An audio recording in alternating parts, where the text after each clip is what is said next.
Welcome to Sleepy Story. Now close your eyes, settle deeply beneath your blankets, and let the gentle cold of the world outside make the warmth inside feel even cozier. Today we are going to explore the secrets of an ancient tomb. The old ones of Cornwall say that the Blackwood family did not build their manor upon the cliff by choice, but by compulsion, a bargain struck in the mists of the 17th century, bound their bloodline to that grim stretch of coast. The specifics were lost to time, whispered only as a curse that ensured no Blackwood heir would live to see their 50th year without succumbing to a slow, withering madness. The family fortune, vast and old, was a gilded cage. Their history, a shackle. Ilara Blackwood, at 28, felt the weight of that shackle more than most. She was the last direct heir, a historian by trade and a skeptic by nature. Yet, the creeping pallor of her father, Alistair, in the months leading to his 49th year, was a truth no amount of rationalism could dismiss. He would spend hours in his study, tracing the same grotesque carvings on the family crest, a raven with a key in its beak, perched on a cracked orb. "It's not a curse, Ilara," he'd rasp, his eyes clouded with a fear she'd never seen in him before. "It's a debt, and the ledger is in the tomb." The Blackwood tomb was not a simple graveyard. It was a mausoleum carved directly into the cliff face, a low, brooding structure of granite and sea-worn slate. Its entrance, a gaping maw, guarded by iron gates wrought in the shape of thorns. The air around it was perpetually cold, and the roar of the Atlantic below seemed to hush into a respectful murmur at its threshold. Alistair's final, frantic scrawls in his journal led her there. The raven holds the key, but the lock is not of iron. The heart of the maze lies where the sea weeps for the moon. Find the weaver. Undo the tapestry. Cryptic, mad ramblings or a map. The night she decided to enter was starless, the moon a sliver of bone behind racing clouds. The iron gate groaned with a voice centuries old as she turned the heavy, ancestral key. The air that rushed out was not just cold, it was ancient, smelling of salt, damp stone, and something else, something sweetly rotten, like old roses. Her powerful torchlight cut a swath through the absolute blackness, revealing a descending corridor. The walls were not smooth. They were covered in bas-reliefs, intricate and unsettling. They depicted not saints or angels, but scenes of alchemical rituals, of figures with animal heads performing strange ceremonies. And everywhere, the motif of the raven and the cracked orb. The first chamber was a circle of sarcophagi, each lid carved with the effigy of a Blackwood ancestor. Their stone faces were serene, but their hands were all clenched, some around small, obscure objects, a scroll, a vial, a petrified root. As she moved past, a sound made her freeze. It was not the drip of water or the scuttle of a rat. It was a soft, rhythmic scratching, like a quill on parchment, coming from the farthest sarcophagus. Heart hammering against her ribs, Ilara approached. The effigy was of a woman, her features worn smooth by time. The scratching was unmistakable now, emanating from within the stone coffin. She placed a trembling hand on the cold lid. It was then she noticed the dust around the base was disturbed, as if the heavy lid had been recently shifted. Just an inch. Logic screamed at her to leave. The curse, her father's madness, the oppressive silence, it was all getting to her. But the scratching, it was so deliberate. Summoning a courage she didn't know she possessed, she pushed. The stone lid, impossibly heavy, moved with a grating sound. The scratching stopped. She shone her light inside. The skeleton lay as it should, draped in rotten silks. But clutched in its bony fingers was not a jewel or a weapon. It was a modern-looking, leather-bound journal. Her father's journal. The one she had seen on his desk the day he was taken to the asylum. A cold dread deeper than any fear of ghosts, seized her. How? He hadn't left the house in weeks.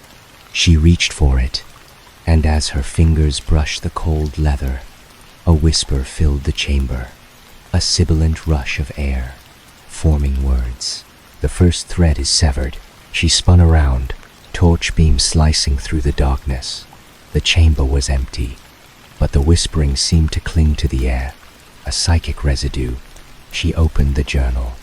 The pages she had read were now filled with new writing in her father's hand, but frantic, desperate, diagrams of the tomb's layout, sketches of the carvings, and one phrase repeated over and over.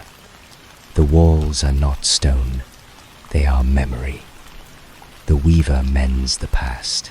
Shaken but more determined, Elara pressed on, descending deeper. The corridor narrowed, the carvings becoming more abstract, more visceral. They seemed to depict a great cosmic tapestry being woven by a faceless figure, the weaver. In one panel, the tapestry was torn, and shadowy forms spilled out from the rent. The raven was shown delivering the key to a human figure, sealing the tear, but binding the figure to the tapestry. The air grew thicker, the sweet rotten smell intensifying. She entered a larger chamber, the floor of roots. Here, the very floor was a tangled mess of what looked like petrified tree roots, thick as a man's arm, twisting and coiling across the ground and up the walls. As she stepped carefully among them, her light caught something glinting, a locket half embedded in a root. It was her mother's, who had died young, another victim of the family's tragic fate. As she touched it, the root beneath her fingers pulsed with a soft, warm light. A vision, vivid and overwhelming, flooded her senses. She was no longer in the tomb. She was in the manor's sunlit garden, a child again, watching her mother laugh. The memory was so pure, so bright, it brought tears to her eyes. But then the vision twisted. The sun dimmed. Her mother's laughter turned into a gasp of pain, her face contorting with the same wasting sickness that had taken her. The joy of the memory was being corrupted, rewritten by the tragedy of its end. Elara snatched her hand back, gasping. The root dimmed. She understood now. The curse was not a spell on their bodies, but on their legacy. This tomb wasn't just a resting place for bones. It was a repository for Blackwood memory, and something within it was festering, twisting every happy moment into a prelude of sorrow, poisoning the family's perception of their own past, and thus their present and future. The whispers returned, louder now, a chorus of fragmented regrets and dying breaths. She followed them, the journal her only guide, until she reached the heart of the maze, the chamber of the weaver. It was vast, and in its center stood not an altar, but a great, silent loom.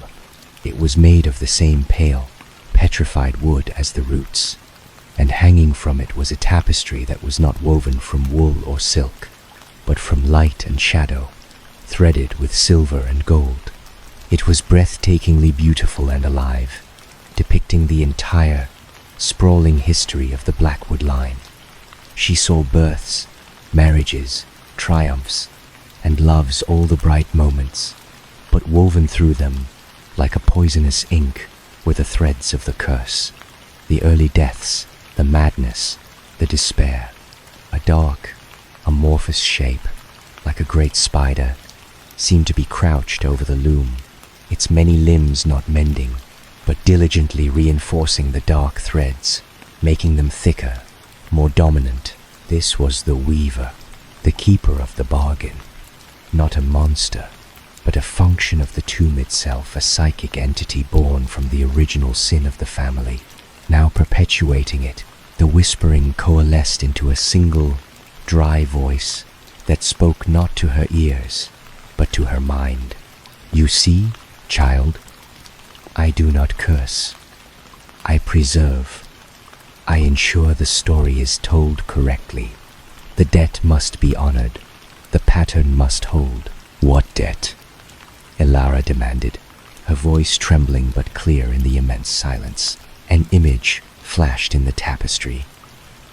Her many greats' grandfather, Silas Blackwood, a desperate man, kneeling in this very chamber. He was not making a deal with a demon, but with the tomb itself, a place of ancient power. He offered the sum of his family's future joy as collateral for immense worldly power. He sought to seal the deal not with blood, but with the very essence of his lineage, their legacy. He wished for his name to echo through the ages. The weaver hissed, "And so it shall. I merely ensure the echo is one of weight and consequence. A story of gilded sorrow is far more memorable than one of simple contentment." Elara looked at the loom. She saw the bright thread of her own life being slowly choked by the encroaching darkness. She saw her father's thread, almost entirely black.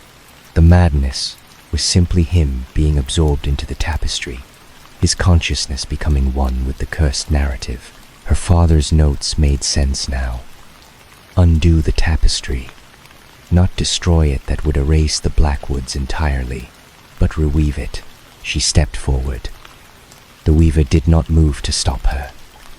It was a custodian, not a warrior. Its power was in maintenance, not prevention. Elara reached out, not for the dark threads, but for a brilliant, golden one, the memory of her mother's laughter in the garden. She focused on it with all her might, on the feeling of the sun on her skin, the scent of roses, the pure, unadulterated love. She poured that feeling into the thread, and as she did, she began to gently unpick the dark, thorny threads of sickness and death that the weaver had tied around it. It was agonizing work. Each dark thread fought back, projecting the pain and grief associated with it directly into her mind. She felt her mother's death throes, her father's despair, the terror of 100 ancestors, but she held fast to the light. Slowly, painstakingly, she reclaimed the memory, allowing it to exist in the tapestry as a moment of pure joy, untainted by its end. She moved to another memory, her grandfather teaching her to ride a horse. Then another, a summer party filled with light and music. With each bright thread she cleansed and strengthened. The dark pattern weakened. The weaver let out a shriek of static, a sound of tearing fabric. "You unravel the story. You bring oblivion." "No," Elara whispered, her hands moving faster now, guided by an instinct deeper than knowledge. "I am changing the ending." She found the original thread, the one belonging to Silas Blackwood.